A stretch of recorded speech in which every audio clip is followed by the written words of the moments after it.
ஆண்டுடைய நாமம் மகிமைப்படுவதாக. இந்த காலைவெளி ஆராதனை உங்களை யாவரையும் வரவேற்கிறோம். எல்லார் கண்களையும் மூடி ஜெபித்து, தேவனே மகளர துரு ரக மகளர வீரஷாலரதிய துரமோனு. எங்கள் தேவனே, இந்த நல்ல காலை ஆராதனைக்காக நன்றி அப்பா. இந்த ஆராதனை எங்களுக்கு ஆசீர்வதித்துக் கொடுங்க. நம்முடைய பிரசன்னம் கிருபை ஜனங்களோடு கூட இருக்கட்டும். பாடல், ஆராதனை, துதி, ஸ்தோத்திரங்கள், செய்திகள், காணிக்கை பகுதிகள் எல்லாவற்றையும் கர்த்தர் பிளஸ் பண்ணுங்க. இயேசுவின் நாமத்தில் பிதாவே, ஆமென். தேங்க்யூ. ஒரு பாடலை பாடுவோம். இரத்த கோட்டைக்குள்ளே நான் நுழைந்து விட்டேன், இனி எதுவும் அணுகாது, எந்த தீங்கும் தீண்டாது. நீங்கள் விசுவாசிக்க முடிகிறதா? பழைய ஏற்பாட்டிலே வனாந்திரத்திலே வெங்கல சர்ப்பம் வைக்கப்பட்டது. அது சர்ப்பம் இல்லை, அது சாயல், ஒரு உலோகம். ஆனால் அதற்கு பெயர் வெங்கல சர்ப்பம். ஸ்தோத்திரம். எந்த சாத்தானால் பாவம் நுழைந்ததோ அதே சாத்தானை சாயலாக தூக்கப்பட்டது வனாந்திரத்திலே. அதை பார்த்தவன் கிளைத்தான். இன்று அது அல்ல. நமக்கு இயேசு கிறிஸ்து இருக்கிறார். அவரை நோக்கி பார்க்கிறவன் எவனும் வெட்கப்பட்டு போவதில்லை. நாம் இரத்த கோட்டைக்குள் நுழைந்து விட்டோம். நீ நுழைய பொருள் கிடையாது. நீங்கள் பாடும்பொழுது இது என்னை அணுகாது, எந்த தீங்கும் தீண்டாது என்ற விசுவாசத்தோட பாடுங்கள். ஸ்தோத்திரம். ஒரு பாடல் மட்டும்தான் பாடப்போகிறோம். இந்த பாடலில் காணிக்கை பகுதியும் அமர்ந்திருக்கும். அதற்கு பின்பு செய்தியும் வரும். உங்களுக்கு குறைந்த நேரத்தை நாங்கள் பயன்படுத்த வேண்டும் என்பதற்காகவே இந்த காரியங்களை செய்கிறோம். இரத்த கோட்டைக்குள்ளே நான் நுழைந்து விட்டேன், இனி எதுவும் எந்த தீங்கும் தீண்டாது. இரத்த கோட்டைக்குள்ளே நான் நுழைந்து விட்டேன், இனி எதுவும் அணுகாது, எந்த தீங்கும் தீண்டாது. ரத்தம் என் மேலே நெருங்காது சாத்தான். நேசரின் ரத்தம் என் மேலே நெருங்காது சாத்தான். பாசமாய் சிலுவையின் பலியானார், பாவத்தை வென்று விட்டார். இயேசு பாசமாய் சிலுவையில் பலியானார், பாவத்தை வென்று விட்டார். இரத்த கோட்டைக்குள்ளே நான் நுழைந்து விட்டேன், இனி எதுவும் அணுகாது, எந்த தீங்கும் தீண்டாது. இரத்த கோட்டைக்குள்ளே நான் நுழைந்து விட்டேன், இனி எதுவும் அணுகாது, ஆமென். எந்த தீங்கும் தீண்டாது. எபினேசரே இனியும் காத்திடுவார். எபினேசரே இனியும் காத்திடுவார். உலகிலே இருக்கும் அவன் பெரியவரே, இந்த உலகிலே இருக்கும் அவனிடம் பெரியவரே. கோட்டைக்குள்ளே நான் நுழைந்து விட்டேன், இனி எதுவும் அணுகாது, ஆமென். எந்த தீங்கும் தீண்டாது. சொல்லுவோம். கோட்டைக்குள்ளே நான் நுழைந்து விட்டேன், இனி எதுவும் அணுகாது, எந்த தீங்கும் தீண்டாது. விலகினாலும் மாறாது உன் கிருபை,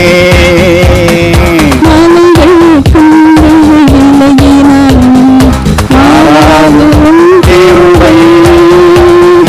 அநாதி ஸ்நேகத்தால் இழுத்துக் கொண்டு அழைப்பு சேர்த்துக் கொண்டே, அநாதி ஸ்நேகத்தால் இழுத்துக் கொண்டே, அழைப்பு சேர்த்துக் கொண்டே.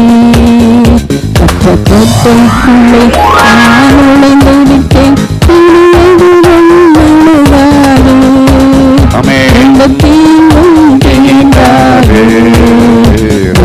கோட்டைக்குள்ளே நான் நுழைந்து விட்டேன். இனி எதுவும் எழுதாது, எந்த தீங்கும் தீண்டாது. தாய் தன் பிள்ளையை மறந்தாலும் மனமாக என் நேசரே. சொல்லுவோம். தாய் தன் பிள்ளையை மறந்தாலும் மறவாத என் நேசரே. ஆயனை போல நடத்துகிறேன், அபிஷேகம் செய்கின்றேன். ஆயனை போல நடத்துகிறேன், அபிஷேகம் செய்கின்றேன். ஆமென். கோட்டைக்குள்ளே நான் நுழைந்து விட்டேன். இனி எதுவும் எழுதாது, ஆமென். எந்த தீங்கும் தீண்டாது. கோட்டைக்குள்ளே நான் நுழைந்து விட்டேன். இனி எதுவும் எழுதாது, எந்த தீங்கும் தீண்டாது. தேவனை ஒளியும் மீட்புமானார் யாருக்கு அஞ்சிடுவேன். தேவனை ஒளியும் மீட்புமானார் யாருக்கு அஞ்சிடுவேன். அவரே வாழ்வின் பலனான யாருக்கு பயப்படுவேன். வாழ்வின் பலனான யாருக்கு பயப்படுவேன். கோட்டைக்குள்ளே நான் நுழைந்து விட்டேன். இனி எதுவும் எந்த தீங்கும் தீண்டாது. கோட்டைக்குள்ளே நான் நுழைந்து விட்டேன். இனி எதுவும் எழுதாது, எந்த தீங்கும் தீண்டாது. நம்மெல்லாம் எழுந்து பாடுவோம். அடுத்த கோட்டைக்குள்ளே நான் நுழைந்து விட்டோம். இனி எதுவும் அணுகாது, எந்த தீங்கும் தீண்டாது. மலைகள் குன்றுகள் விலகினாலும் மாறாத உங்கிருமை. மலைகள் குன்றுகள் விலகினாலும் மாறாத உங்கிருமை. அநாதி சிநேகத்தால் இழுத்துக் கொண்டு அழைத்து சேர்த்துக் கொண்டேன். அதிசேகத்தால் இழுத்துக் கொண்டு அழைத்து சேர்த்துக் கொண்டேன். கோட்டைக்குள்ளே நான் நுழைந்து விட்டேன். இனி எதுவும் எழுதாது, எந்த தீங்கும் தீண்டாது. எல்லாம் சொல்லுவோம். இந்த கோட்டைக்குள்ளே நான் நுழைந்து விட்டேன். நான் நுழைந்து விட்டேன். இனி எதுவும் எழுதாது, எந்த தீங்கும் தீண்டாது. ஆண்டவரே, உம்மை துதிக்கிறோம். எங்களுக்கு நல்ல காலை வேளையை தந்தீரே, அதற்காக நன்றி. இந்த காலை வேளையிலுமை நாங்கள் துதித்து உம்மை ஸ்தோத்திரிக்கிறோம். எங்களுக்கு ஆண்டவரே இந்த ஆராதனை ஆசிர்வதித்து கொடுங்க. நாங்கள் படைத்த இந்த காணிக்கைகளை பிளஸ் பண்ணுகிறோம், ஆசீர்வதிக்கிறோம். இவளை தம்முடைய மக்களுக்கு நிறைவாய் கொடுங்க. அதற்கு நாங்கள் செபிக்கிறோம். நேரடியாக இணையதளம் வழியாக செலுத்துகிற ஒவ்வொரு காணிக்கைக்குரிய பிரதிபலங்களை எங்கள் ஜனங்களுக்கு நீங்கள் கொடுக்கும்படியாக கேட்டுக்கொள்கிறோம். ஆண்டவரை இயேசுவின் நாமத்தில் பிதாவே, ஆமென். தொடர்ந்து நாம் செய்தியை கேட்போம். அதற்கு முன்பதாக இன்று மாலை 7 மணிக்கு நாம் எப்படி தேவன் வாழ விரும்புகிறார் என்ற தொடர் நிகழ்ச்சியை நீங்கள் கேளுங்கள். ஒவ்வொரு நாளும் இரவு 8 மணிக்கு 8லேருந்து 8:30 வரைக்கும் ஸ்தோத்திரம். உங்களுக்குள் இருக்கிற ஆவியில் தேவன் இருக்கிறார். அந்த ஆவியினுடைய ரகசியம், த ஹியூமன் சீக்ரெட் ஆஃப் ஸ்தோத்திரம் உண்டாவதாக. ஸ்பிரிட் கர்த்தருக்கு ஸ்தோத்திரம். மனித ஆவினுடைய ரகசியம், உங்களுக்குள் ஒரு ஆவி இருக்கிறது. அவருடைய மகத்துவங்களை குறித்து நாம் நல்ல ஒரு வேத பாடத்தை கற்றுக் கொடுக்கிறோம். அதை கேட்கும்படியாக அன்போடு கேட்டுக்கொள்கிறேன். ஒவ்வொரு நாளும் இரவு 8 மணிக்கு, சனி ஞாயிறு தவிர. ஆண்டு உங்களை ஆசீர்வதிப்பாராக. God bless you. செய்திக்கு நேராக கடந்து செல்வோம். தேங்க்யூ. ஆண்டுடைய பரிசுத்த நாமத்திற்கு மகிமை உண்டாவதாக. காலை ஆராதனையில் இணையதளம் வழியாக உங்களை சந்திப்பதிலே மிகுந்த மகிழ்ச்சி. ஆலயங்களுக்கு வராமல் வயதானவர்கள், நோயுற்றவர்கள் இருப்பீர்கள் என்றால் இந்த செய்தி உங்களுக்கு ஆசீர்வாதமாக இருக்கும். யோபு புஸ்தகத்திலிருந்து தொடர்ந்து ஆண்டுடைய வார்த்தையை சொல்லி கொண்டு வருகிறோம். ஆண்டவர் யோபு புஸ்தகத்தில் நமக்கு நல்ல வார்த்தைகளை நமக்கு அள்ளி கொடுத்திருக்கிறார். கர்த்தருக்கு ஸ்தோத்திரம். இதுவரைக்கும் ஒரு 12 செய்தி உங்களுக்கு 3ஆம் அதிகாரத்திலிருந்து 6ஆம் அதிகாரம் வரைக்கும் கொடுக்கப்பட்டு இருக்கிறது.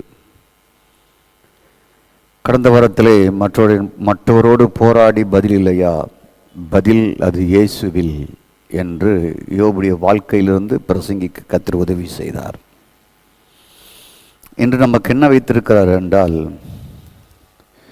வற்றிப்போன நீரோடையில் எதுவும் இருக்காது. அதுதான் நாம் இன்று பார்க்க போகிறோம். வற்றிப்போன நீரோடையில் என்ன இருக்கும்?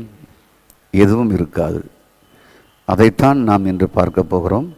யோபின் புஸ்தகம் 6ஆம் அதிகாரம் 15ஆம் வசனத்தை வைத்து, என் சகோதரர்கள் காட்டாறு போல மோசம் பண்ணுகிறார்கள். காட்டு ஆறு வேகமாக எல்லாவற்றையும் அழிக்கத்தக்கதாக புறப்பட்டு வரும். எதுவாக இருந்தாலும் அதை அழித்துவிடும். அதான் காற்றாறு. ஆறுகளின் வெள்ளத்தை போல கடந்து போகிறார்கள். ஆறு வெள்ளம் பெருக்கெடுத்து வரும், அப்புறம் கடந்து போயிடும். தண்ணி அதற்கு பின்பு இருக்குமா இருக்காதா, அல்லது வற்றி போகுமா என்பதெல்லாம் இருக்கிறது. வற்றி போய்விடும். ஆறுகளில் வருஷம் 365 நாட்களும் தண்ணீர் இருக்கும் என்று சொல்ல முடியாது. ஸ்தோத்திரம். அவைகள் குளிர்கால பனியை காட்டிலும் அதில் விழுந்திருக்கிற உறைந்த மலையிலும் கலங்கி உஷ்ணம் கண்டவுடனே உருகி வற்றி அனல் பட்டவுடனே தங்கள் ஸ்தலத்தில் உருவழிந்து போகின்றன. அவையுடைய வழிகளின் போக்குகள் இங்கும் அங்கும் பிரியும். அவைகள் விருதாவிலே பரவி ஒன்றும் இல்லாமல் போகும். தன்னுடைய நண்பரை குறித்து ஒரு டெஃபினேஷன், உதவி செய்து வந்த நண்பனை குறித்து யோபு சொல்லுகிற காரியம் என்னவென்றால், ஸ்தோத்திரம், ஒரு வற்றிப்போன குளிர் ஓடை, பனிக்கட்டிகள் உருகி பெருகெடுத்து ஓடும். ஸ்தோத்திரம். பின்பு அது ஏமாற்றம் அளிக்கும். அது ஒன்றும் இருக்காது. சகோதரர்கள் எனக்கு ஏமாற்றம் அளிக்கிறார்கள். அவர்கள் வற்றிப்போன குளிர்கால நீர்வோடையைப் போல் இருக்கிறார்கள் என்று புதிய மொழிபெயர்ப்பில் சொல்லுகிறார். அதன் கலங்களான தண்ணீர் உறைபனி போல் இறுகி இருக்கிறது. அதன் அடியில் இருக்கும் பனிகட்டி உருகி விடுகிறது. கோடை காலத்தில் அது காய்ந்து போகிறது, வெயில் காலத்திலே வறண்டு போகிறது. அது பாதை மாறுகிறது, பாலை வனத்துக்குள் ஓடுகிறது, பின்பு காணாமல் போகிறது. புதிய மொழிபெயர்ப்பில் நமக்கு விவரமாக சொல்லப்பட்டு இருக்கிறது. மழை காலத்தில் மழை காலத்தில் அது பாய்ந்து ஓடுகிறது, கோடை காலத்தில் வறண்டு போகிறது. காட்டாறு போல் அது பாலைவனத்துக்குள் ஓடுகிறது, பின்பு காணாமல் போய்விடுகிறது. ஓகே, இதுதான் தன்னுடைய நண்பர்களை குறித்து யோபு சொல்லுகிற குற்றச்சாட்டுகள். வற்றிப்போன குளிரான ஓடை யாரு? நண்பர்கள். ஸ்தோத்திரம். ஏன் வற்றி போனது? கடவுள் ஒரு வற்றிப்போன நதிகளை உருவாக்கினாரா? அந்த நதிக்கு ஓமையாக நண்பர்களை யோபு சொல்லுகிறார். ஆண்டவர் நதிகளை, ஆறுகளை, குளங்களை, ஏரிகளை வற்றி போகும்படியாக அவருடைய சிருஷ்டிப்பில் இல்லை. அவையெல்லாம் மனிதனுக்கு எப்பொழுதும் நிரம்பி இருக்க வேண்டும். நான் சென்னையில் பிறந்து வளர்ந்தவன். 1960 அங்கிருந்த குளங்கள் ஏராளம். கோடம்பாக்கத்தில் இன்னைக்கு இருக்கிற வள்ளுவர் கோட்டம் மிகப்பெரிய பள்ளத்தாக்கு. எப்பொழுதும் தண்ணீர் அதில் இருந்து கொண்டே இருக்கும். வருஷம் 365 நாட்களும். இன்று இருக்கிற கோடம்பாக்கத்தில் மிக முக்கியமான இடங்களெல்லாம் பெரும் பள்ளங்களும் நீர் ஓற்றைகளும் இருந்த இடம். நான் பிறந்து வளர்ந்த இடங்கள். ஸ்தோத்திரம். ஆனால் இப்பொழுது அது ஒன்றுமே இல்லாமல் போய்விட்டது. ஒரு 60 வருஷத்துக்கு முன்னால், 50 வருஷத்துக்கு முன்னால் எல்லா குளங்களும் நிரம்பி இருந்தது, ஆறுகள் நிரம்பி இருந்தது, வற்றாத ஜீவநதியாய் தமிழ்நாட்டில் இருந்தது. இப்பொழுது காய்ந்து போன ஓடை போல் நம்முடைய தமிழ்நாடு இருப்பதை குறித்து வருத்தம் அடைகிறேன். ஆனால் இறைவன், ஆண்டவர், இந்த உலகத்தை 50 ஆண்டுகளுக்கு முன்பாக அப்படி இல்லை என்றால், இந்த உலகத்தை படைக்கும் பொழுது ஏரிகளையும் குளங்களையும் ஆறுகளையும் வற்றி போகும்படியாக படைக்கவில்லை. ஜீவராசிகள் வாழும்படியாக படைத்தார். வற்றி செத்து விடும்படியாக ஜீவராசிகள் செத்து விடும்படியாக படைக்கவில்லை, வற்றி போக. ஸ்தோத்திரம். ஆனால் ஒரு நதி முதல் உண்டாக்கப்பட்டது. அதை பற்றி வேதம் சொல்லுகிறது. ஆதியாகமம் 2:10. அங்குதான் ஒரு நதி ஆறாக பாய்ந்து ஓடியது. அந்த நதிகளில் பொன் விளைந்தது. கர்த்தருக்கு ஸ்தோத்திரம். பிதுலோம் என்ற வாசனை திரவியங்கள் அந்த நதியிலிருந்து உற்பத்தியானது. ஸ்தோத்திரம். ஆகவே அந்த நதி ஜீவ நதியாக தேவனுக்கு அடையாளமாகவே இருக்கிறது. வற்றாத நதியுடையவர் தேவன். உபாகம் 30:20 தேவன் சொன்னார், நான் தான் ஜீவனானவர், தீர்க்காயுசுமானவர் என்று தேவன் சொன்னார். நாம் எல்லாருமே வற்றி போகக்கூடியவர்கள். நம்மை சுற்றிலும் உள்ளவர்கள் வற்றி போகக்கூடியவர்கள். நாம் எதிர்பார்க்கிறவர்கள் வற்றி போகக்கூடியவர்கள். எல்லா ஃபைனான்ஸையும் வற்றி போகும். தேவனுடைய ஃபைனான்ஸ் டிபார்ட்மெண்ட்டு தான் வற்றி போகாது. ஹெவன்லி கவர்மெண்ட்டு தான் வற்றி போகாது. கர்த்தருக்கு ஸ்தோத்திரம். ஆதாமுக்கு ஒரு நல்ல நதியை கொடுத்தார். அது 4 ஆறுகளாக பிரிந்து கிழக்கு, மேற்கு, வடக்கு, தெற்கு என்று பாய்ந்து செழிப்பை கொடுத்தது. தங்கம் விளைகிற பூமியாக அது இருந்தது. ஓகே. அப்போ தேவன் ஒருவரே வற்றாத நதி, வற்றாத நீர் ஓடை. ஸ்தோத்திரம். நீங்கள் காண்கிற எல்லாம் வற்றி போகக்கூடியது. நீங்கள் எதிர்பார்க்கிற மனிதர்கள் யாவரும் வற்றி போகக்கூடியவர்கள், இருந்தாலும் பயனற்றவர்களாக இருப்பார்கள். ஸ்தோத்திரம். ஆதாம் இந்த நதியை இழந்தார். இந்த பொன் விளைகிற, ஆசீர்வாதங்கள் விளைகிற, பிதலோகம் என்று சொல்லக்கூடிய வாசனை திரவியங்கள் விளைகிற இந்த நதியுடைய தோட்டத்தை இழந்தார். சாத்தானோடு சேர்ந்து ஊழலில் ஈடுபட்டபடியால் கரப்ஷன் ஆனார். முதல் கரப்ட் மேன் ஆடம் ஈவ். உங்களுக்கு புரிஞ்சிட்டுங்களா? ஆதாமோடு சாத்தானோடு கூட்டு சேர்ந்து அறிவு மரத்தின் கனியை புசித்து ஆதாம் தேவனை விட்டு பிரிந்தார். நதியை இழந்தார், ஆறுகளை இழந்தார். பூமியிலே நதி, ஆறுகள் வற்றும்படியாக மாறியது. அங்கிருந்து தான் மாறுது. நதி மட்டுமல்ல, மனிதர்களும் வற்றிப்போன மனிதர்களாக மாறிவிட்டார்கள். ஸ்தோத்திரம். நீங்கள் எதிர்பார்க்கிற மனிதர்கள் எல்லாருமே வற்றிப்போன நீரோடையைப் போல, கோடை காலத்தில் வற்றிப்போன நீரோடையைப் போல அவர்களும் மாறிவிட்டார்கள். இன்னைக்கு நதி நிரம்பி இருக்கும், நாளைக்கு இருக்க மாட்டாங்க, நாளைக்கு வற்றி போய்விடும்.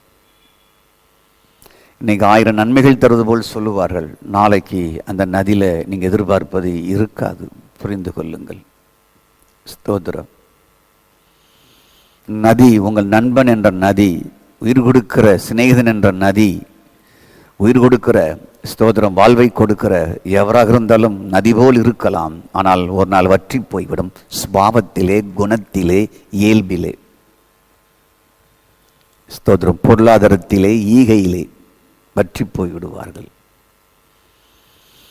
யோபு ஒரு வற்றாத நதியாக இருந்தார். ஸ்தோத்திரம். பல ஆயிரம் ஆடுகள், மாடுகள், ஒட்டகங்கள், 3000 ஒட்டகங்கள் இருந்தது. உங்களுக்கு ஒரு ஒட்டகத்தை கொடுத்தா கூட உங்களால் வளர்க்க முடியாது. நம்ம வீட்டில் வளர்க்குற ஒரு நாய் கூட நம்ம ஆட்கள் ஒழுங்காக சோறு போட மாட்டேங்கிறாங்க. சாப்பிட்டு மிச்சதை போடுவாங்க. ரேஷன் வாங்கி, கடையில் இருக்கிறத வாங்கி, அரிசியை வாங்கி, ஸ்தோத்திரம், மட்டமான ரைஸை வாங்கி, ப்ரைஸ்க்கு அதில் கழிச்சு போட்ட எலும்புகள், தோல், கக்காவும் பிரைஸ்கா இறைச்சி கடையில் சென்று அங்கே கழிவு இருக்கு, அதை வாங்கி போட்டு எதையாவது கிண்டி கொடுப்பாங்க. ஸ்தோத்திரம். நன்றாய் கவனித்தீர்கள். ஒட்டகத்தை நம்ம எங்கே வளர்க்க? நம்ம வீட்டில் இருக்கிற கோல்டன் ஃபிஷ்ஷே நம்மளால் வளர்க்க முடியல, தூக்கி கொடுத்துட்றோம் ஒரு வருஷம் கழிச்சு. ஆனால் 3000 ஒட்டகங்கள் வைத்திருந்தார், 500 ஏறு மாடுகள் வைத்திருந்தார், எண் நிறைந்த மிருக ஜீவன்கள் வைத்திருந்தார், திரளான பணிபடைக்காரர்கள் அவைகளை கவனிப்பதற்கு. ஒரு ஒட்டகத்துக்கு ஒரு ஆள் மேய்க்கிறதுக்கு வேணும். அப்போ 3000 பேர் இந்த ஒட்டகத்தை மேய்க்க வேணும், சவாரி செஞ்சு பிஸ்னஸ் பண்ணுவதற்கு. வற்றாத ஜீவ நதியை போல் யோபு இருந்தார். ஆனால் இப்போது அவர் வற்றி போய்விட்டார், சாத்தானால், பிசாசால். நீங்கள் வற்றுகிறீர்கள் என்றால் அது பிசாசின் செயல். உங்களை ஆண்டவர் சம்பூர்ணமாக இருக்கத்தான் விரும்புகிறார், வற்றாத நதியாகத்தான் இருக்க விரும்புகிறார், ஜீவன் நதியாகத்தான் இருக்க விரும்புகிறார். உங்கள் நதி வற்றக்கூடாது என்று விரும்புகிறார், உங்கள் பாக்கெட் வற்றக்கூடாது என்று விரும்புகிறார், உங்கள் பண்ட பாத்திரங்கள் வற்றக்கூடாது என்று விரும்புகிறார். உங்கள் பாத்திரங்களை ஆசீர்வதிக்கிறார், உங்கள் களஞ்சியங்களை ஆசீர்வதிக்கிறார். உங்கள் வீட்டில் பரோட்டாவுக்கு ரொட்டி மாவு பிசைகிற அந்த தொட்டியை கூட ஆசீர்வதிக்கிறார். உங்கள் வீட்டுக்குள் இருக்கிற பொருட்கள், மளிகை ஜாமான் போடுகிற ஒவ்வொரு பொருட்களையும், அந்த குப்பிகளையுமே ஆசீர்வதிக்கிறார். எங்கள் சமைக்கிற பாத்திரங்களை ஆசீர்வதிக்கிறார். ஆசீர்வதிப்பதே அவருடைய குறிக்கோள், நிறைவானதை கொடுப்பதே அவருடைய குறிக்கோள், நிரம்பி வழிகிறதை கொடுக்கிறதே அவர் குறிக்கோள். ஆகவே தான் தாவீது சங்கீதக்காரன் சொல்கிறார், மை கப் இஸ் ரன்னத் ஓவர். ஸ்தோத்திரம். என் பாத்திரம் நிரம்பி வழிகிறது. வெறும் வாயின் வார்த்தை அல்ல, அனுபவ வாழ்க்கை. ஸ்தோத்திரம். ஆகவே யோபு வற்றி போய்விட்டார், நண்பர்களும் வற்றி போய் உட்கார்ந்து கொண்டு இருக்கிறார்கள். ஆறுதலான வார்த்தை கூட அந்த அவங்க வாயிலிருந்து வரலை. அந்த வார்த்தையுமே வற்றி போன வார்த்தை, காய்ந்து போன வார்த்தை, பயனற்ற வார்த்தை, நோகுற வார்த்தை, உடைக்கிற வார்த்தை. ஸ்தோத்திரம். வேதனைக்குரிய வார்த்தை. ஆகவே ஸ்தோத்திரம். தன் நண்பர்களை பார்த்து, நீங்கள் கோடை காலத்தில் வற்றி போன நதிப்பா, ஆறுகள் பா. ஸ்தோத்திரம். பாலைவனத்தில் ஓடுகிற காட்டாறுகளைப் போல் ஓடி அது இல்லாமல் போகிறதல்லவா, அதை போலப்பா. குளிர்காலத்தில் பனிக்கட்டிகள் உறைந்திருந்த பின்பு உஷ்ணம் வந்தவுடனே அது இலகி ஓடுவது போல் நீங்களப்பா எனக்கு என்று சொல்லுகிறார் தன்னுடைய நண்பர்களை பார்த்து. ஸ்தோத்திரம். ஆனால் எந்த நதியை இழந்தாரோ, வேதத்திலே அந்த நதியை ஒரு மனுஷன் தேடினான். அதுதான் ஆச்சரியமாக இருக்கு. அவரு ரொம்ப நமக்கு ஃப்ரெண்டு. இந்த செய்தியில் அவர் ரொம்ப ஃப்ரெண்டு. கர்த்தருக்கு ஸ்தோத்திரம். அது யார் என்றால் தாவீது. கர்த்தருக்கு ஸ்தோத்திரம். சங்கீதம் 46:4 அவர் சொல்லுகிறார், யோபுவுக்கு பதில் கொடுக்கிறவர் தாவீது. புதிய ஏற்பாடு வேற எதுவுமே கிடையாது. கர்த்தருக்கு ஸ்தோத்திரம். யோபுக்கு சரியான பதிலை எடுக்க வேண்டும் என்றால் தாவீதுடைய வரலாற்றில் இருந்து தான் எடுக்க முடியுமே தவிர, ஸ்தோத்திரம் உண்டாவதாக வேறு எங்கேயும் இருந்து எடுக்க முடியாது. ஸ்தோத்திரம். தாவீது என்ன சொல்கிறார்? ஒரு நதி உண்டு. அவர் சொல்கிறார், ஒரு நதி, அது ஏதேனில் இருந்தது, அது ஜீவ நதி, அது வற்றாத நதி, அது பொன்னை விளைவிக்கிற நதி, சாக்கடை உற்பத்தி பண்ணுகிற கூவ நதி கிடையாது, சென்னையில் இருக்கிற கூவ நதி கிடையாது. ஒரு நதி உண்டு. கர்த்தருக்கு ஸ்தோத்திரம். அது நீர்க்கால்கள் தேவனுடைய நகரத்தை, தேவனுடைய நகரம் என்பது தேவனுடைய சபை, இஸ்ரவேல் ஜனங்கள் வாழுகிற இஸ்ராயல் தேசம். இப்பொழுது அது கிடையாது. இப்பொழுது தேவனுடைய சபைதான் தோட்டம், தேவனுடைய சபைதான் நகரம். ஸ்தோத்திரம். நீங்கள் எபேசியர் 2ஆம் அதிகாரத்தில் வாசித்து பார்ப்பீர்கள் என்றால், ஸ்தோத்திரம், நாம் அந்த நகரத்துக்குள் வந்துவிட்டோம் என்று வேதம் சொல். நாம் ஒரே நகரத்தார், தேவன் மேல் கட்டப்படுகிற தேவனுடைய ஆலயம், வாஸ்தஸ்தலம் என்று எபேசியர் 2ஆம் அதிகாரத்தில் கடைசியில் பின்னால் சொல்லுகிறார் ஆண்டுடைய ஆவியானவர். நாம் ஒரே நகரத்தார். இஸ்ரவேல் தேசத்தில் முன்னே தேவன் பிரியமாய் இருந்தார். இப்பொழுது ஆண்டவர் தம்முடைய திருச்சபையை பார்த்து சொல்லுகிறார், நாம் எல்லாம் இதெல்லாம் ஒரே நகரம் என்று சொல்லுகிறார். 12:22 எபிரேயரிலே பிரைஸ் காட், இதுதான் சீயோன், இதுதான் எருசலேம், சபைதான் சீயோன், சபைதான் எருசலேம், அந்த தேசத்திற்குள் நாம் வந்து சேர்ந்து விட்டோம் என்று சொல்லுகிறது. ஸ்தோத்திரம். ஆகவே ஒரு நதி உண்டு, அது தேவனுடைய நகரத்தை ஸ்தோத்திரம், அந்த ஸ்தலத்தை அது சந்தோஷிப்பிக்கும். உன்னதமானவர் வாசம் பண்ணுகிற ஸ்தலம் எது என்றால் அது தேவனுடைய சபை. முன்னே இஸ்ரவேல் தேசமாயிருந்தது, முன்னே சாலமோன் கட்டின தேவாலயமாக இருந்தது. அவர்தான் அங்கே வாசம் பண்ணினார். சீயோனிலே அவர் வாசம் பண்ணினார். அதுதான் அவருக்கு பரிசுத்த ஸ்தலமாக இருந்தது. அந்த தேவாலயத்தில் நான் வாசம் பண்ண தெரிந்து கொண்ட ஸ்தலம் என்று சொன்னார். இப்பொழுது ஆண்டவர் தெரிந்து கொள்கிற ஸ்தலம், அவருடைய வீடு எது என்றால் அவருடைய சபை. நீங்கள் தான் அந்த ஆலயம். ஸ்தோத்திரம். ஆகவே 1 கொரிந்தியர் 6:19 உங்களை தேவனுடைய ஆலயமாக்கி உங்களுக்குள்ளே அவர் வாழுகிறார். ஆகவே நதியானவரை உங்களுக்குள் இருக்கிறார். உங்கள் எல்லா விதத்திலும் செழிக்க வைக்கிற நதி, உங்களை வாழ வைக்கிற நதி, நீங்கள் தேடுகிற எல்லா இன்பங்களையும் கொடுக்கிற நதி, நீங்கள் தேடுகிற எல்லா செல்வங்களையும் கொடுக்கிற நதி உங்களுக்குள் இருக்கிறார். ஸ்தோத்திரம். உங்களுக்குள் வாசம் பண்ணுகிறார். தாவீது அதை கண்டார். ஒரு நதி உண்டு, அது தேவன். அது நீர்க்கால்கள். Price God. அதோடைய நீர்க்கால், அது ஓடுகிற தண்ணீர் ஓட்டம் தேவனுடைய நகரத்தை, தேவன் வாசம் பண்ணுகிறது உங்களுக்குள். நீங்கள் தான் அவருடைய நகரம். அவர் தான் உங்களுடைய நகரம். நீங்கள் தான் அவருடைய நகரம். நீங்கள் அவருக்குள் வாசம் பண்ணுகிறீர்கள். அவர் உங்களுக்குள் வாசம் பண்ணுகிறார். உன்னதமானவர் வாசம் பண்ண பரிசுத்த ஸ்தலம் காட் நீங்கள் தான். உங்களைத்தான் பரிசுத்தமாக மாற்றி இருக்கிறார். நீங்கள் 1 கொரிந்தியர் 6:10 வாசிக்கும் பொழுது ஸ்தோத்திரம் உண்டாவதாக 9ஆம் வசனத்திலே மோசமான பாவம் பழக்கம் உடைய அந்த கொரிந்து மக்களை பார்த்து ஸ்தோத்திரம், பொல்லாதவர்களாக, விபச்சாரக்காரர்களாக, ஆண் புணர்ச்சிக்காரர்களாக, விக்கிரகக்காரர்களாக இருந்த கொரிந்து சபை மக்களை பார்த்து நீங்கள் இப்படிப்பட்டவர்களாக இருந்தீர்கள். ஆனால் தேவனோ தம்முடைய ஆவினால் உங்களை கழுவி உங்களை நீதிமானாக பரிசுத்தவனாக்கி விட்டார். பரிசுத்தவனாக்கியது மட்டுமல்லாமல் உங்களை தேவாலயமாக்கி உங்களுக்குள்ளே அவர் வாசம் பண்ணுகிறார் என்று 6:19 சொல்கிறது, 6:10 சொல்கிறது, 6:17 சொல்கிறது 1 கொரிந்தியரிலே. ஆகவே நான் சொல்வதை கவனமாக கேளுங்கள். நீங்கள் தான் பரிசுத்த நகரம். நீங்கள் தான் பரிசுத்த ஸ்தலம். நீங்கள் தான் தேவனுடைய ஆலயம். நீங்கள் தான் தேவனுடைய நகரம். தேவன் தான் தேவனுடைய நகரம். தேவன் தான் பரிசுத்த ஸ்தலம். நீங்கள் அவருக்குள் இருக்கிறீர்கள். அவர் உங்களுக்குள் இருக்கிறார். கர்த்தருக்கு ஸ்தோத்திரம். glory to God. அந்த நதி உங்களுக்குள் இருக்கிறது. அந்த நதி எங்கெல்லாம் போகிறதோ அங்கெல்லாம் அது செழிக்க வைக்கும். ஸ்தோத்திரம். நல்லா கவனிங்க. யோபு தன் நண்பர்களை பார்த்து என்ன சொன்னார்? நீங்கள் வற்றி போன நதிப்பா. யோபு தேவனுடைய முகத்தை பார்க்கணும். நதியாக அவரை பார்க்கணும். நண்பர்களை பார்த்தா, என்னைய பார்த்தா நான்லாம் காய்ந்து போன ஒரு ஓடை. மனுஷரை பார்த்தா தேவன் தாங்க ஓடை. உங்களுக்கு தேவன் தாங்க நதி. தேவன் தாங்க நீர்க்கால்கள், பிரான்ச்சி. நதியிலேருந்து வருகிற பிரான்ச் எல்லாம் அவர் தாங்க. அது உன்னதமாக வாசம் பண்ணுகிற இந்த ஸ்தலத்தை, தேவனுடைய நகரத்தை அது செழிக்க செய்யும், சந்தோஷிப்பிக்கும். ஐயா, எப்படி சங்கீதக்காரன் கண்டுபிடிச்சிருக்காரு பார்த்தீங்களா? நீங்கள் இத்தனை வருஷமா கடவுளுடைய பிள்ளைல இருந்தீங்களா, கண்டுபிடித்தீர்களா?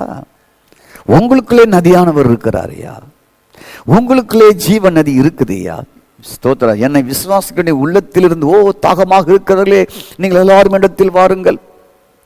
உங்களுடைய உள்ளத்திலிருந்து ஜீவன் நதிகள் புறப்பட்டு போவனார். நதி இல்லையா, நதிகளே உனக்குள்ளந்து புறப்பட்டு போவனார்.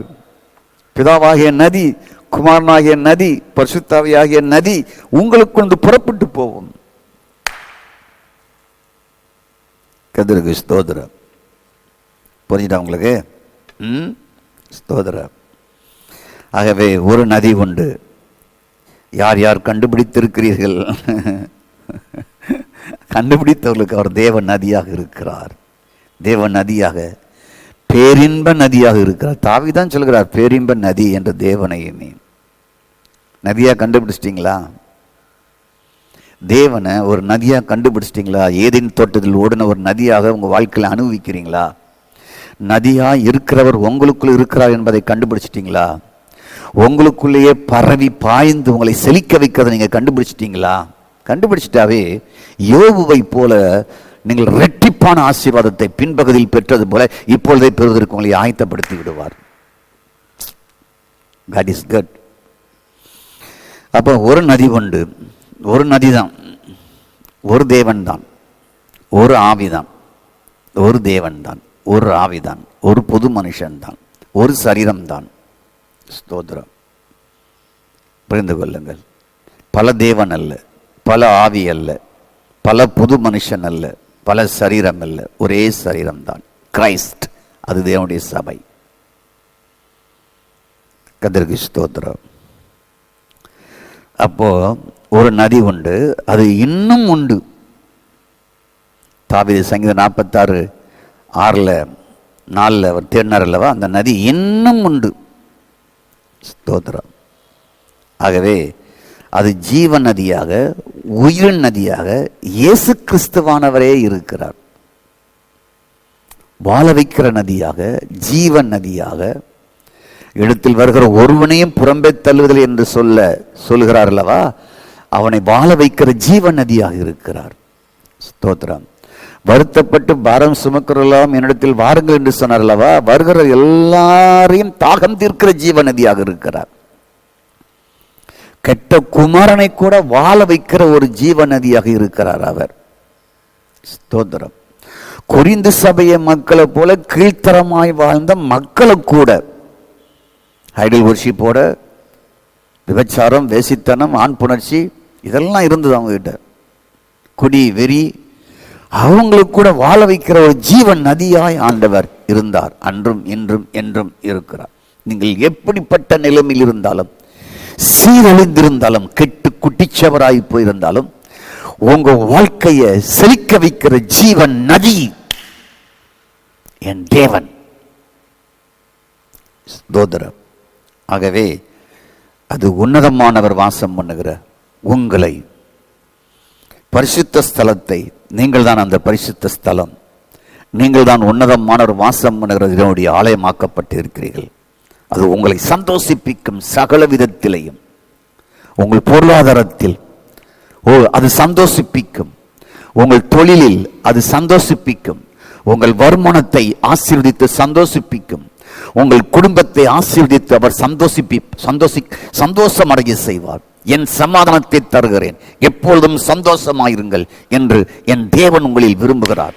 அப்படிப்பட்ட ஆசீர்வாதமான வாழ்க்கையை இந்த நாளில் உங்களுக்கு வைத்திருக்கிறார் என்பதை புரியுங்கள். உங்களுக்கு 1000 நீரோடைகள் காய்ந்து போயிருக்கலாம். ஸ்தோத்திரம். நீங்கள் எதிர்பார்த்த ஆறுகள் காய்ந்து போயிருக்கலாம், நீங்கள் எதிர்பார்த்த நதிகள் காய்ந்து போயிருக்கலாம். ஆனால் உங்களுக்கென்று ஒரு நதி இருக்கிறது. அது உங்களுக்குள்ளே பாய்ந்து உங்களையே செழிக்க வைக்கிற நதி என்பதை புரிந்து கொள்ளுங்கள். உங்களை சந்தோஷப்படுத்துகிற, மகிழ்ச்சியாக்குகிற நதி என்பதை புரிந்து கொள்ளுங்கள். Right now Jesus.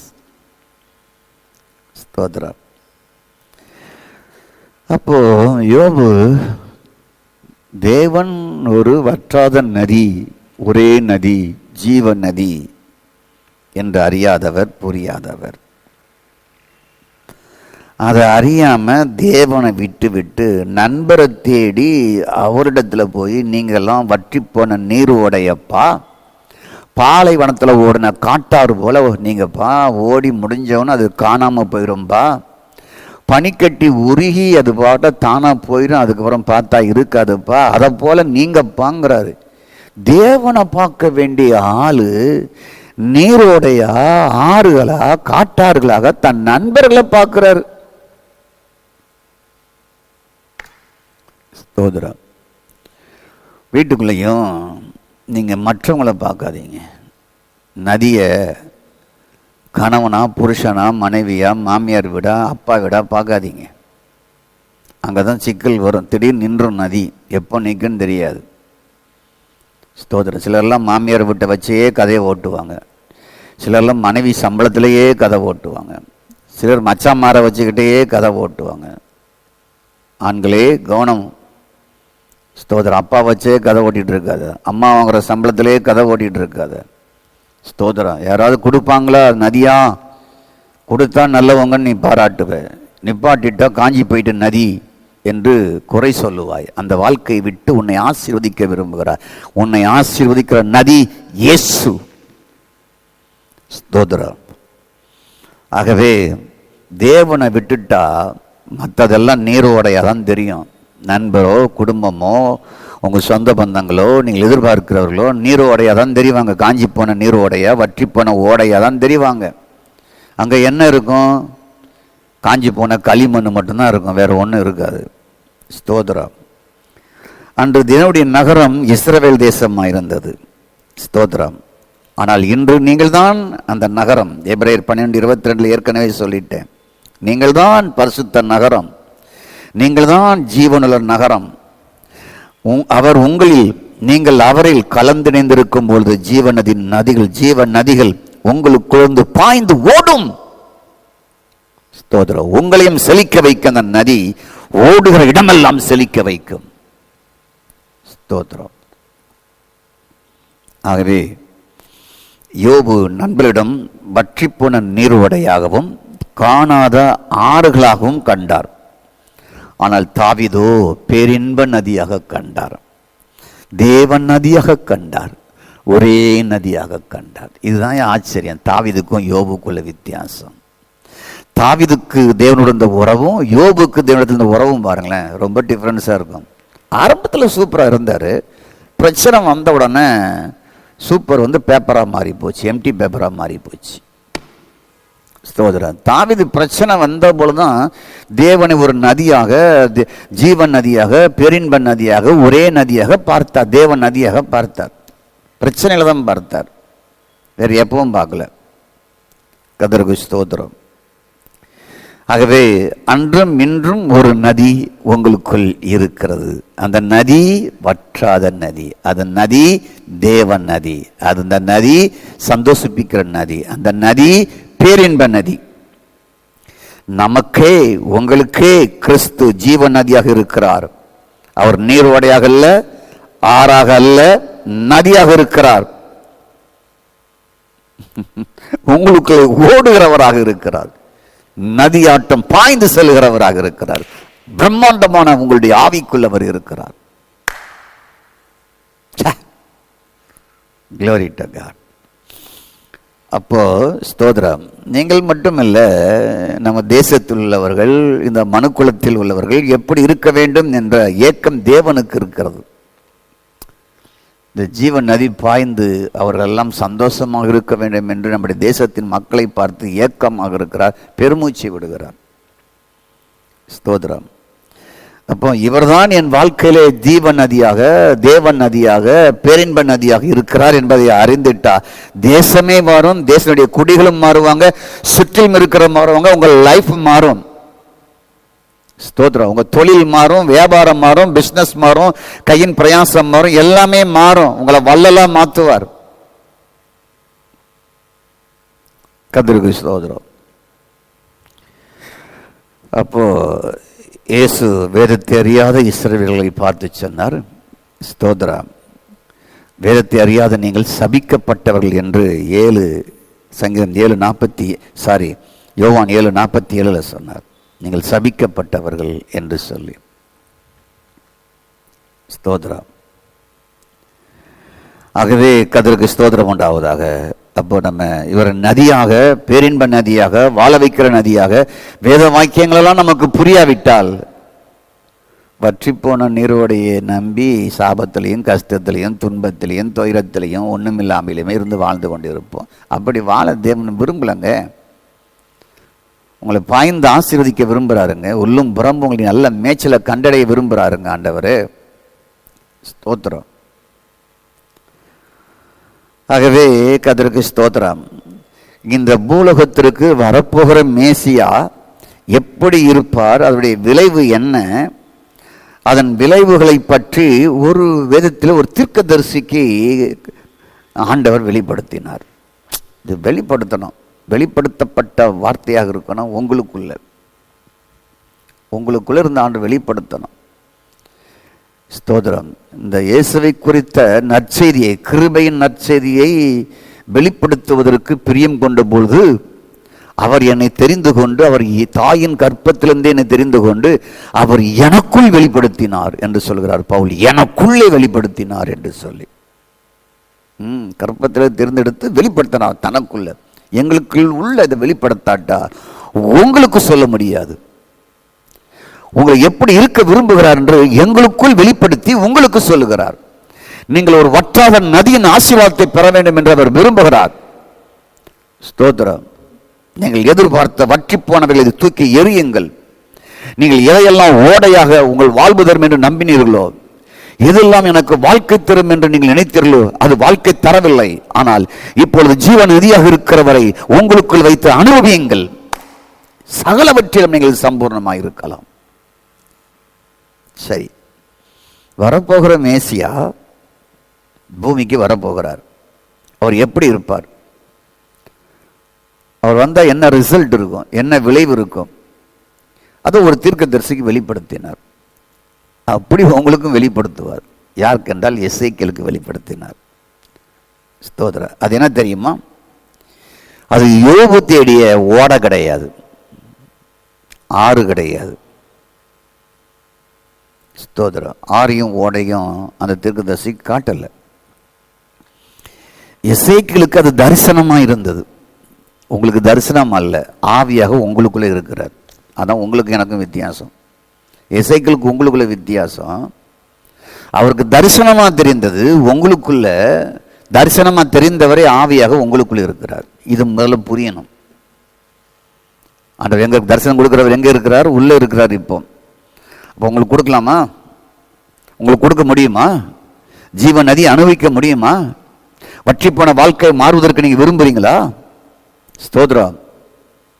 விரும்புறீங்களா? இதைத்தான் கானானிய பண்டத்தில் எதிர்பார்த்தார். நீ விரும்புகிறபடியே ஆகக்கடவுது என்று சொன்னார். உன் விசுவாசம் உன்னை ரட்சித்தது என்று சொன்னார். விருப்பமும் விசுவாசமும் அப்பெண்ணுக்குள் இருந்ததை இயேசு கண்டார். ஸ்தோத்திரம். அப்போ எசேக்கியேலுக்கு தரிசனமாக இருந்தது. நமக்கு இயேசு கிறிஸ்து ஜீவன் நதியாக நமக்குள் கொடுக்கப்பட்டு இருக்கிறார், உங்களுக்குள் கொடுக்கப்பட்டு இருக்கிறார். ஸ்தோத்திரம். உங்களால் நம்ப முடியுதா?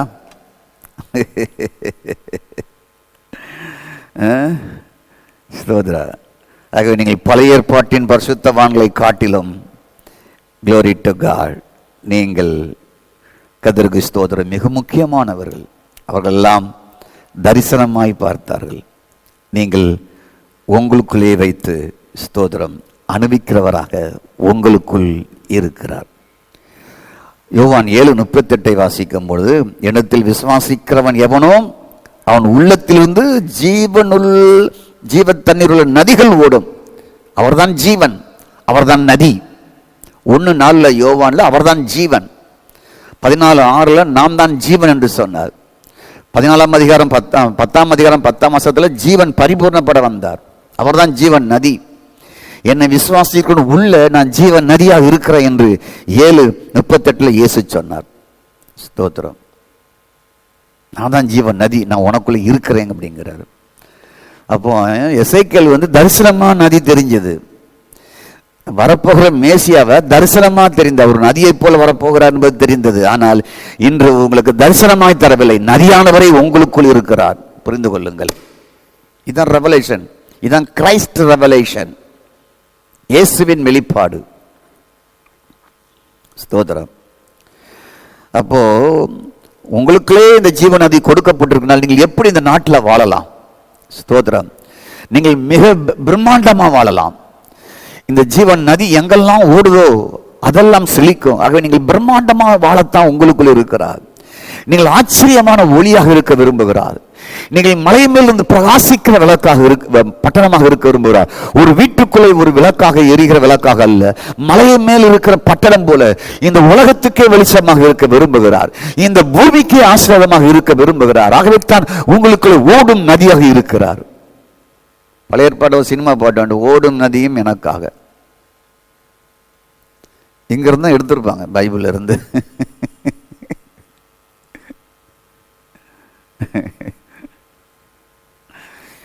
கர்த்தருக்கு ஸ்தோத்திரம். அப்போ இந்த நதியை பார்க்க சொப்பனத்தில் தரிசனத்தில் எசேக்கியேலுக்கு ஒரு சான்ஸ் கிடைத்தது. அந்த நதியை கடந்து போக அழைத்து சென்றார். அவர் கடக்க முடியாத நதியாக இருந்தது எசேக்கியேல் 40:5. அது கடக்க முடியாது. இன்று கடக்க முடியாதவராக இல்லை, அவர் தேடி கண்டுபிடிக்க முடியாதவராக இல்லை, அவரை அறிவதற்கு என் தேவனை அறிவதற்கு முடியாதவராக இல்லை. அவர் உங்களுக்குள்ளே உலாவி உங்களுக்குள்ளேயே இருக்கிறார். அவர் தேடி கண்டுபிடிக்க சமாரியா போக தேவையில்லை, ஜெருசலேமுக்கு போக தேவையில்லை. அந்த மலையிலையும் இந்த மலையிலையும் எந்த மலையிலும் இல்லை. ஓ, நாங்கள் இந்த மலையை தொழுது கொள்கிறோம், நீங்கள் அந்த மலையை தொழுது கொள்கிறீர்கள். இல்லை, தேவனை ஆவினால் தொழுது கொள்ளும் காலம் வரும் என்று இயேசு சொன்னார். அவரை ஆவியோடு உண்மையோடு தொழுது கொள் என்று சொன்னார். ஆவியின் தொழுகையை சமாரியா பெண்ணிடத்தில் 4:22 யோவானிலே என் தேவன் ஆரம்பித்து வைத்தார். அங்குதான் ஆரம்பித்து வைக்கிறார். ஸ்தோத்திரம்.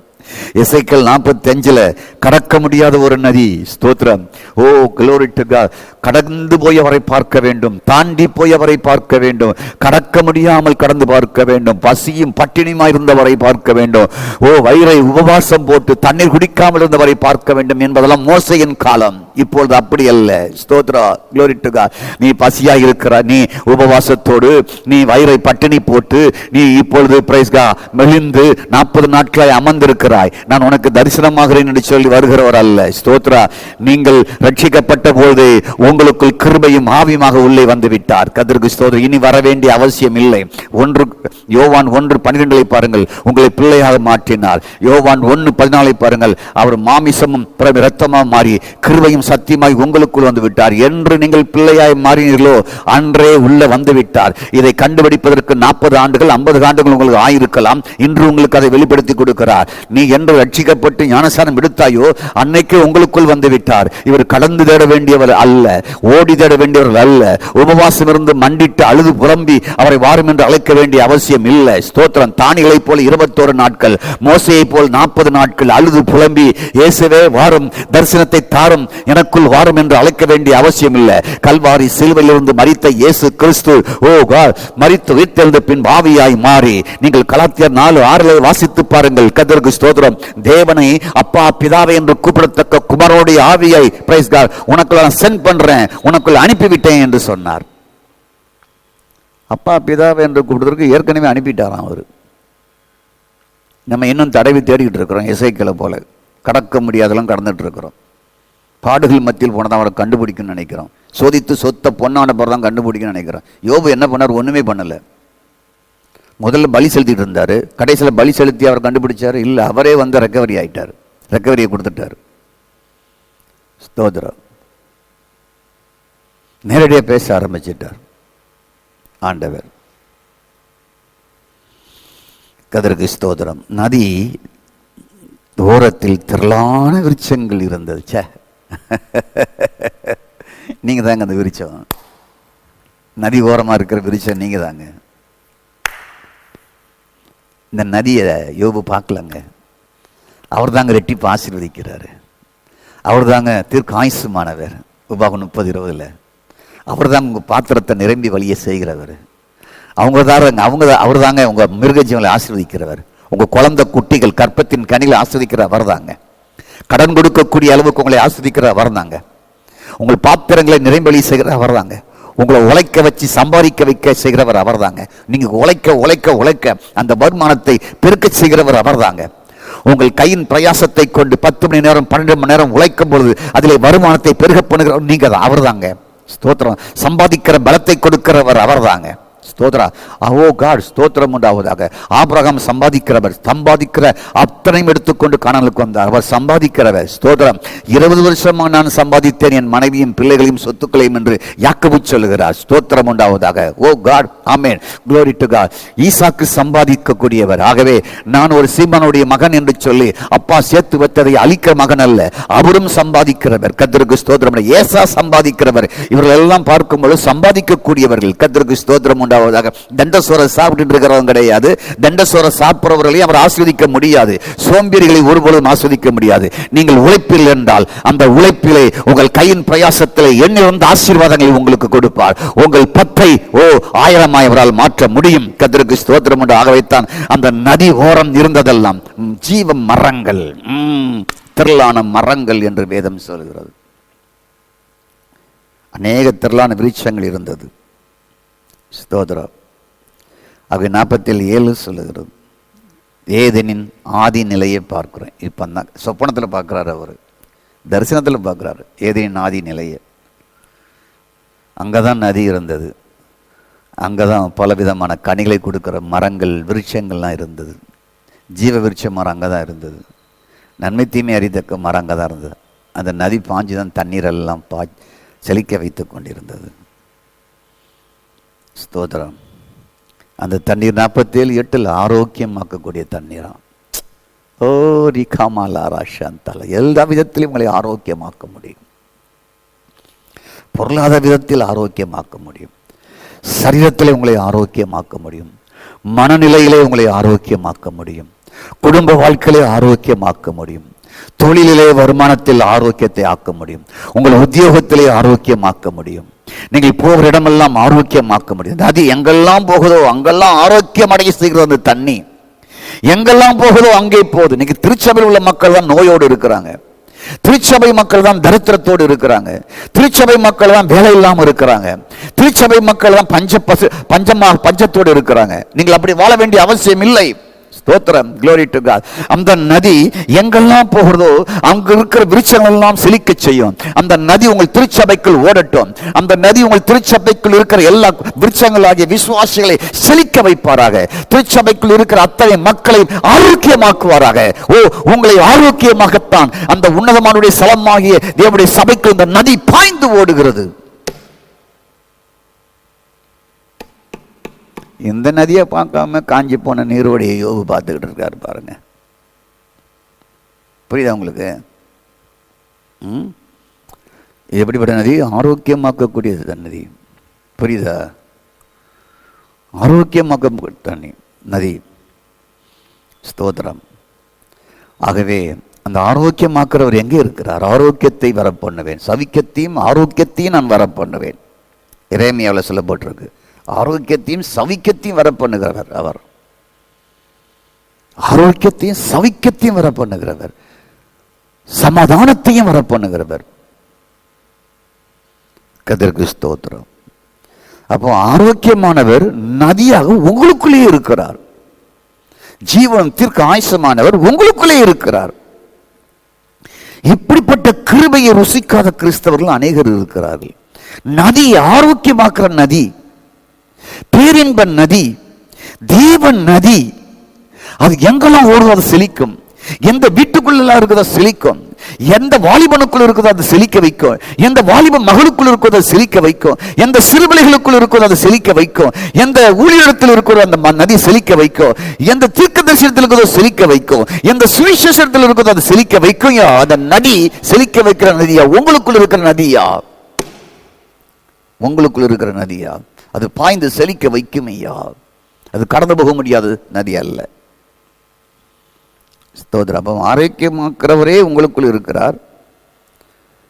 அப்போ ஆரோக்கியமான வாழ்வும் பரிபூர்ண ஜீவனும் நமக்குள் அவர் பரிபூர்ண ஜீவனமானவரும் உங்களுக்குள் இருக்கிறார். Perfect life. கர்த்தருக்கு ஸ்தோத்திரம். அப்போ யோபுவை ஆரோக்கியமாக்கிற நதி தேவனே. ஆதி நிலையை திரும்பி தருகிற நதி தேவனே. பட்டுப்போன விருட்சங்களை செழிக்க வைக்கிற நதி தேவனே. ஸ்தோத்திரம். இப்போ நீங்க புரிஞ்சுக்கணும், நதி இஸ்ரவேல் தேசத்தில் இல்லை, நீங்க தான், உங்களுக்குள்ள தான் இருக்கிறார். ஆரோக்கியமானவர் உங்களுக்குள் இருக்கிறார். கிருபையும் சத்தியம் வார்த்தையாக உங்களுக்குள் இருக்கிறார். ஜீவனாக ஜீவ நதியாக நிறைந்திருக்கிறார். நிறைந்து வழிகிறவராக இருக்கிறார். ஆகவே நான் ஆரோக்கியமாவேன். அந்த நதி எனக்குள் இருக்கிறது. ஓ காட், நான் சுகம் அடைவேன். அந்த நதி எங்கெல்லாம் போகுதோ நான் சுகம் அடைவேன். அந்த நதி எனக்குள் இருக்கிறது. நான் தான் கேதுரு போல, சந்திர மரத்தை போல, பனை மரத்தை போல செழிப்பேன். அந்த நதி போகிற இடங்களெல்லாம் விருட்சங்கள் செழிக்கும். நீங்கள் தான் அந்த கேதுரு, நீங்கள் தான் அந்த சந்தன பரம்பரை, நீங்கள் தான் பனையை போல் செழிக்க வேண்டியவர்கள். ஸ்தோத்திரம். ஆகவே நீங்கள் தான் கிறிஸ்துவின் வாரிசுகள், சுதந்திரவாளிகள், உடன் பங்காளிகள், அவருடைய நகரத்தார், அவருடைய வீட்டார், அவர் மேல் வாசஸ்தலமாக கட்டப்படுகிறவர்கள். நீங்கள் அவருடைய பண்ணையாக இருக்கிறீர்கள். நீங்கள் அவருடைய சரீரமாக இருக்கிறீர்கள், அவயங்களாக இருக்கிறீர்கள், எலும்புக்குறிகளாக இருக்கிறீர்கள். அவர் உங்களுக்கு தலையாக இருக்கிறார். இப்படி ஒன்றிணைந்திருக்கிற அந்த மகா தேவனுக்குள் எல்லாமே இருக்கிறதுங்க. ஸ்தோத்திர. நதி போகிற இடமெல்லாம் வாழ்வு, ஜீவன் பிறப்பிக்கும். எசேக்கியேல் 49. அந்த நதி போகிற இடமெல்லாம் எப்படி இருக்குன்னா ஜீவன் உண்டாகுமாம். ஹலோ, ஜீவன் என்னங்க? வாழ்க்கைங்க, வாழ்வுங்க. ஜீவனை என்ன? அது வாழ்வுங்க. கர்த்தருக்கு ஸ்தோத்திரம். அப்படிப்பட்ட வாழ்வை உங்களுக்கு தருவார். ஸ்தோத்திரம் உண்டாவது. எசேக்கியேலின் புஸ்தகம் 47 அதிகாரம். ஸ்தோத்திரம் எடுத்துக்கொள்ளுங்க. Glory to God. ஸ்தோத்திரம் 9ஆம் வசனம். Glory to God. எசேக்கியேல் 47:9. சம்பவிப்பது என்னவென்றால், இந்த நதி போகுமிடமெங்கும் சஞ்சரிக்கும், போகுமிடமெங்கும் சஞ்சரிக்கும், ஜீவ பிராணிகள் பிழைக்கும். அந்த நதி எங்கெல்லாம் போதோ வாழ வைக்கும், ஜீவன் உண்டாகும், வெகு ஏராளமான மச்சங்கள் உண்டாயிருக்கும். அந்த நதி போகுமிடமெல்லாம் ஆரோக்கியம் உண்டாகி பிழைக்க செய்யும். தரிசனமாக அதை காமிச்சார். வரப்போகிற மேசியா எப்படி இருப்பாருன்னு சொல்லி. அவர் போகிற இடமெல்லாம் நன்மை செய்கிறவராய் சுற்றி திரிந்தார். அப்போஸ்தலர் 10:38. ஹலோ, இருக்கிறீங்களா? நதி போகிற இடமெல்லாம் ஆரோக்கியம். ஸ்தோத்திர. அது எங்கெல்லாம் போகுதோ அங்கெல்லாம் வாழ்வு உண்டாகிறது. அது எங்கெல்லாம் போகிறதோ ஸ்தோத்திரம், க்ளோரி டு காட். அந்த நதி இக்கரையிலும் அக்கறையிலும் புசிப்புக்கான சகல விருட்சங்களும் வளரும். இலைகள் உதிர்வதில்லை, கனிகள் கெடுவதில்லை. அவர்கள் பாயும் தண்ணீர் பரிசுத்த ஸ்தலத்திலிருந்து பாய்கிறபடியால் அது மதந்தோறும் புது கனிகளை கொடுத்து கொண்டே இருக்கும். அவர்களின் கனிகள் புசிப்புக்கும், அவை இலைகள் அபிதத்துக்குமானவைகள், மருந்துக்குமானவைகள். கர்த்தருக்கு ஸ்தோத்திரம். அவர் உங்களுக்குள்ள பாஞ்சனா, அவர் உங்களுக்குள்ள பாய்கிறார். நீங்களே அந்த நதியின் தன்மையாக மாறிடுவீங்க. நீங்கள் புசிக்க இனிமையாக இருப்பீங்க. காட்டு முராண்டியாக இருக்க மாட்டோம். நீங்கள் புசிக்க இனிமையாக இருப்பீங்க. உங்களுக்குள்ளேருந்து சுகம் புறப்பட்டு போகும். உங்களுக்குள்ளேருந்து மக்களுக்கு விடுதலை புறப்பட்டு போகும். கர்த்தருக்கு ஸ்தோத்திரம். அந்த நதி போகிற மரம் செடியெல்லாம் அந்த இலையெல்லாம் மருந்துக்கு உதவுமா. அந்த கனிலாம் ரொம்ப டேஸ்ட்டாக இருக்குமா. புது புது கனி கொடுத்துட்டே இருக்குமா. கர்த்தருக்கு ஸ்தோத்திரம். அளவில்லாத தேவனுடைய கிருபையை பார்த்தீங்களா? ஆரோக்கியம் அடைவது மட்டுமில்லை, ஸ்தோத்திரம், விருட்சம் ஒன்று சுகம் அடைவது மட்டுமல்ல, விருட்சம் ஒன்று எல்லா வாழ்வும் வருகிறது. மாதந்தோறும் புதுக்கனி, மாதந்தோறும் புதுக்கனி கொடுத்து கொண்டே இருக்கும். ஒரே மாதிரி அல்ல, புதுசு புதுசாக கனி கொடுக்குது.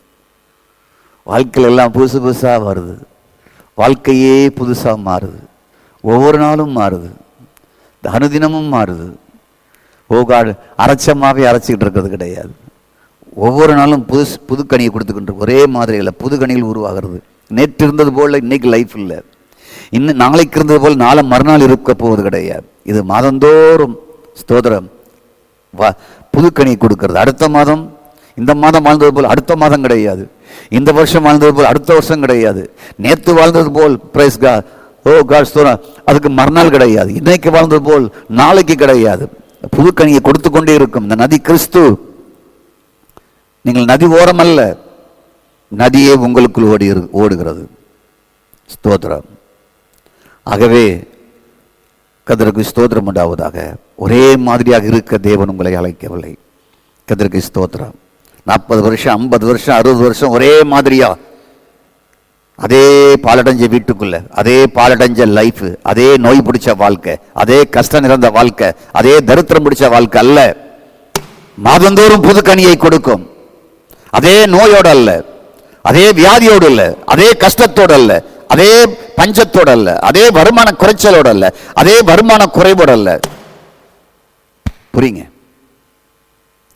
கர்த்தருக்கு ஸ்தோத்திரம். தேவன் நதியாக இருக்கிறார். நீங்கள் விருட்சமாக இருக்கிறீர்கள். புது புது கனி கொடுக்கவே நீங்கள் விருட்சமாக இருக்கிறீர்கள். நீங்கள் நதியோரமாக இருக்கிற விருட்சம் நீங்கள். அதன் கிளை அத்தனையும் சுகமாக்குறதாக இருந்ததாம். ஸ்தோத்திரம். ஆகவே க்ளோரி டு காட். அந்த மரம் நீங்கள், கிளைகள் நீங்கள். உங்களுக்குள்ள உற்பத்தி ஆகிறது. இந்த நாட்டுக்கு ஆசீர்வாதமாய் மாற வேண்டும். உங்கள் வீட்டுக்கு, குடும்பத்திற்கு எல்லாமே ஆசீர்வாத மக்களாக இருக்க கர்த்தர் விரும்புகிறார். இதை யோபுவால கண்டுபிடிக்க முடியல. நண்பர்கிட்ட எதிர்பார்த்துக்கிட்டு இருக்கிறார். கடைசியில் ஆண்டவர் தான் வந்து அவருக்கு கொடுத்தார். ஸ்தோத்திரம். தேவையில்லாமல் யோபு நீங்களாம் காஞ்சி போன ஒரு நீர் ஓடைங்கடா, தண்ணி இல்லாத நீர் ஓடைங்கடா, காட்டாறு போல ஓடிட்டுடா, நீங்கள் வெறுமையாக வந்து நிற்கிறீங்களாடா, வற்றி போன நீர் ஓடைங்கடா நீங்களாம் அப்படின்னு வாயில் வந்த மாதிரி திட்டுறார் யோபு. ஸ்தோத்திரம். அப்போ இதெல்லாம் யோபு நண்படத்தில் எதிர்பார்த்தார். கர்த்தருக்கு ஸ்தோத்திரம் உண்டாவதாக. ஆகவே நதியோரமாக வைத்திருக்கிறார். அந்த விருட்சத்தின் கிளைகள் அத்தனையும் சுகமாக்குவதாக இருந்ததாம். உங்கள் லைஃபு நீங்கள் யாருக்கிட்ட பேசினாலும் சரி, அந்த இனிமையான வார்த்தை அவங்கள சுகமாக்கணுங்க. Fruit will be for food and the leaves for healing. 47:12 47:12. Fruit will be for food. ஸ்தோத்திரம். And their leaves for healing. அந்த இலை ஆரோக்கியமாக்குதான். யோபு எல்லாம் இவைகளை எதிர்பார்த்தார். நண்பரிடத்தில் அது வறண்ட நீரோடை மட்டும் கண்டார். யோபுக்கு பதில் புரியவில்லை. யோபுக்கு எசேக்கியேலும் தாவீதும் தான் பதில் கொடுக்கிறார். யோபுவே, உன் நண்பரிடத்தில் எதிர்பார்க்கிற அந்த நீரோடை, அந்த ஆறு, அது அங்கல்ல. உன்னை படைத்த தேவனிடத்தில். சண்டால சாத்தான் தான் இந்த பூமியிலே மனிதனையும் பூமியையும் வறண்ட பாலைவனமாக மாற்றிவிட்டான். அவனால் எண்ணிருந்த மக்கள் பாலைவனமாக போய்விட்டார்கள். எண்ணிருந்த மக்கள் ஸ்தோத்திர நீரோடையாய் போய்விட்டார்கள். காய்ந்து போன நீரோடையாய் போய்விட்டார்கள். ஸ்தோத்திரம். ஆகவே உலகமும் அதன் மேன்மையும் அதன் மகிமை அனைத்தும் வற்றிப்போன நீரோடைகள். புரிந்து கொள்ளுங்கள், யோபு தேடின ஆறு நீரோடை நண்பரிடமிருந்து அது எதுவும் வரப்போவது இல்லை. புதிய ஏற்பாட்டில் யோபு தேடியது அனைத்தும் உங்களுக்குள் வைக்கப்பட்டு இருக்கிறது. நதி உங்கள் உள்ளத்தில் ஓடுகிறது. அந்த நதி ஜீவ நதி இயேசு கிறிஸ்து. யோவான் 7:38. ஆண்டவரே, நான் ஒரு வற்றி போன ஓடையாக இருக்கிறேன், காஞ்சி போன காட்டாறாக இருக்கிறேன், பாலைவனமாக இருக்கிறேன். பனிக்கட்டி உருகி போன பின்பு அந்த இடத்திலே அந்த தண்ணீர் ஒன்றும் இருக்காதப்பா. அதுபோல் உடைந்து போன ஒரு தண்ணீர் உடைந்து போன, ஓ காட், ஒரு பனிக்கட்டியை போல், கரைந்து போன பனிக்கட்டியை போல் இருக்கிறேன். தேவரீர், நீரே எனக்கு ஜீவ நதி. தேவரீர், என்னை குணமாக்குகிற நதி, என்னை செழிக்க வைக்கிற நதி. ஓ காட், உன்னதமானவர்கள், அந்த உன்னதமானவருடைய தேசத்தில் அந்த நதி இருக்கிறது. ஓ உன்னதமானவரே, உங்களுக்குள் தான் அந்த நதி இருக்கிறது. அது அந்த பரிசுத்த ஸ்தலத்தை சந்தோஷிப்பிக்கும். நதியானவரே, என்னை பரிசுத்தமாக்கி தேவாலயமாக்கி எனக்குள் குடியிருக்கிற நதியானவரே, என் வாழ்க்கை சுற்றிலும் இந்த நதியை கொண்டு குணமாக்கும். இந்த நதியை கொண்டு என்னை சுகமாக்கும். இந்த நதியை கொண்டு நற்புறத்திலையும் என்னை ஆசீர்வதிங்க. இந்த நதி எனக்குள் இருந்து மதுரமானவர்களை வெளிப்படுத்த எனக்கு உதவி செய்யுங்க ஆண்டவரே. ஓ காட், ஒரு ஔஷதம் போல என் கிளைகள் மக்களுக்கு பயன்படட்டும். நானும் சுகமாக்குறவனாக, நானும் ஆஸ்வதிக்கப்பட்டவனாக, நானும் ஜீவ நதியாக இந்த பூமிக்கு இருக்க எனக்கு உதவி செய்யுங்க ஆண்டவரே. ஸ்தோத்திரம். உம்மை நான் நதியாக பார்க்கவில்லையே, உம்மை ஜீவ நதியாக நான் அனுபவிக்கவில்லையே, எனக்குள்ளேயே ஜீவ நதியாக இருக்கிறீரே என்று அவரை கட்டி பிடித்துக் கொள்ளுங்கள். ஸ்தோத்திரம். 12 ஆண்டுகள் குணமாகாமல் இருந்த அந்த பெண்ணுக்கு குணத்தை கொடுத்தவர் இப்பொழுது உங்களுக்குள் இருக்கிறார். குஷ்டரோகியை குணமாக்கினவர் உங்களுக்குள் இருக்கிறார்.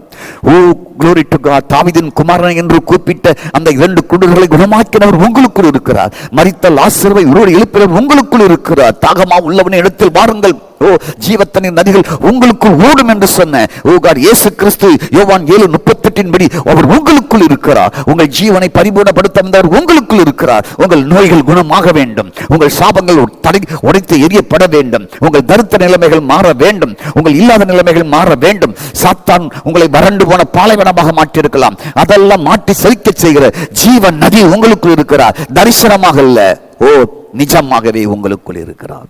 கண்களை மூடி செபிப்போம்.